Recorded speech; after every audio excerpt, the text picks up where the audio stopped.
past Tuesday, we celebrated the feast day of the patron of this group, St. Albert the Great. And as I was doing a little reading that day, I came across this little statement about St. Albert, and I want to base my reflections today off of it. It says that Albert was a scientist by temperament, a philosopher by deliberate choice, and a theologian by mood. So we'll look at those three things.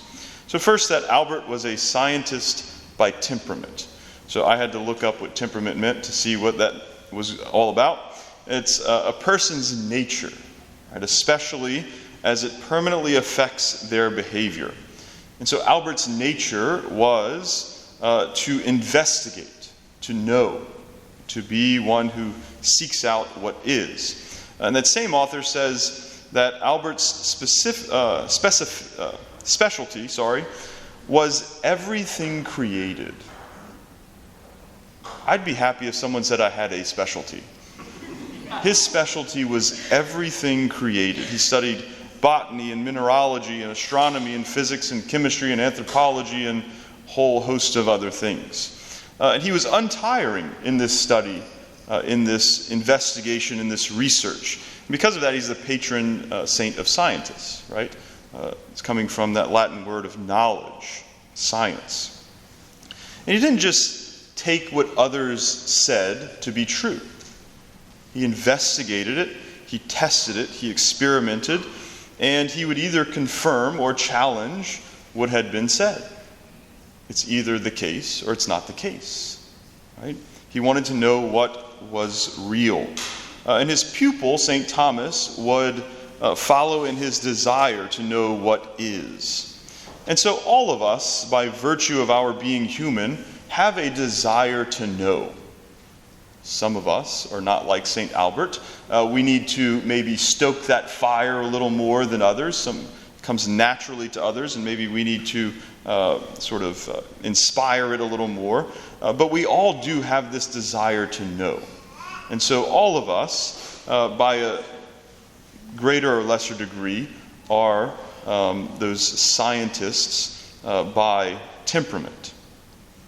It says that he was a philosopher by deliberate choice. Now this one rang true to me because having gone from the study of engineering to the study of philosophy, it was a choice to enter into those studies, right? That he was a philosopher, a lover of wisdom. And this is a choice, right? Even in the book of Wisdom, they say, "Let us lie in wait for the righteous one because he is annoying to us." Right? The wise one at times can be annoying to us because they point out our shortcomings. Right? They call us to a higher way of living, and at times that is just annoying. Right? But that little that section goes on and it says, "He, the just one, opposes our actions, reproaches us for transgressions of the law, and charges us with violations of our training." So it is a choice to be a lover of wisdom. Because being one who investigates and seeks out wisdom means that we are going to be challenged by in the way that we live.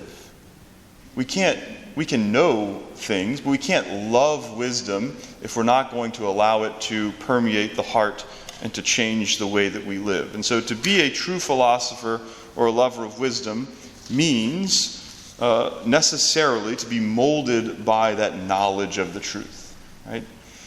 And this is a great example to the world in general, but especially as you gather here on the campus of a secular university, right? To be those examples to others of what a lover of wisdom really looks like.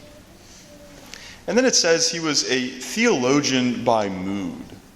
And again, I had to sort of look up what mood meant to see what was the difference between that and temperament. Well, a mood is a conscious state of mind or a prevailing attitude, right? And usually, this sort of threw me off a little bit because usually when we think of a mood, we think of it as something we can't really help, right? Well, I'm in a bad mood today.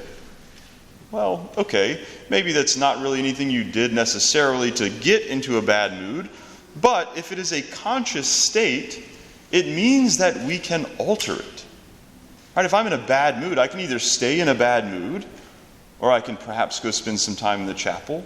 I could go for a walk. I can have a visit with a friend. Right? I can do something to try to get out of that bad mood.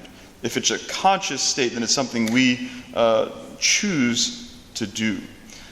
So how did Albert choose to be a theologian? He chose to be a theologian by studying God, and by pursuing not just the natural sciences, but by pursuing the loftiest of sciences, that of theology, the study of God. So why was Albert a scientist? Because he had a desire to know. Why was Albert a philosopher? Well, he was a lover of wisdom. And because he was a theologian, right? Or he was those things. He was a scientist and a philosopher because he was a theologian, right? Those things all tie together. God created all that exists, and so he saw that an investigation into anything, the reality of anything, is also an investigation into God. Right? God created everything that exists, and so if we get to know things that exist, we get to know something about God. That God is the source of wisdom, and to study philosophy, to be a philosopher worthy of the name, means to be a lover of God also, not just a lover of worldly wisdom. That author also says about Albert, he had this sort of attitude, that we are to use created things as rungs in a ladder to understand heavenly things and take supreme delight in them. So for study of things of the world, right, to not just be sort of self-seeking, they have to be seen as investigations into God, right? That we study these things, but because of our study of nature, they lead us to a greater knowledge of God. And so Albert, right, was a theologian because his writings didn't come just from some cold desire to know scientific facts, but because he was a soul seeking out God. And that is what we have to be, right? Souls seeking out God. And all that he did, Albert's ultimate end was God himself. If he wasn't God, then he didn't want to do it. And so therefore, he was a master theologian. So, why honor St. Albert in this way? Why speak so highly of him? Again, this author, writing about Mary, said that we must be like her in order to praise her. We must be like her in order to praise her. We have to be like her in order to see the goodness in her and then to be able to praise that goodness and to give glory to God. And the same can be said of all the saints, and especially of St. Albert today. That acknowledging Albert's greatness inspires us to follow him, but it also shows us that to a certain degree we're already on that path.